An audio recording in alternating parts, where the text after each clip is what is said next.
Chief executive officer HESCO فیض اللہ ڈاہری نے آج HESCO head office میں انجمن تاجران کے وفد سے میٹنگ کی، جس میں تاجران کے وفد کی سربراہی صلاح الدین گوری، محبوب ابڑو، طارق شیخ، اظہر بھائی و دیگر کر رہے تھے۔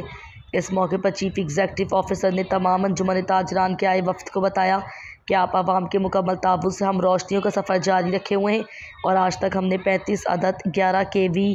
بھی فیڈر زیرو لوڈ شیڈنگ کیے ہیں اور ہمارا عزم ہے کہ ہم زیادہ سے زیادہ زیرو لوڈ شیڈنگ کرتے جائیں تاکہ معزز صارفین کو بہتر سے بہتر بجلی کی فراہمی ملتی رہے۔ آپ نے دیکھا ہوگا کہ ہم نے حال ہی میں حیدرآباد شہر کے لوہار پاڑا یعنی لوہار مارکیٹ، جامع کلاتھ مارکیٹ، صدر فیڈر، لطیف آباد کے متعدد فیڈر،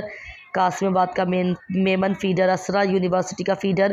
ہم نے زیرو لوڈ شیڈنگ کیے ہیں۔ اس کے علاوہ حیدرآباد شہر سے بھی باہر ہم نے زیرو لوڈ شیڈنگ فیڈر کیے ہیں، جس میں تجارتی مراکز بھی آتے ہیں، گھریلو صارفین بھی ہیں اور زرعی صارفین بھی ہیں، صنعتی صارفین بھی ہیں۔ تو یہ ہیسکو کی کامیابی عوام کے بھرپور تعاون سے حاصل ہوئی ہے اور ہمارا یہ سفر جاری رہے گا۔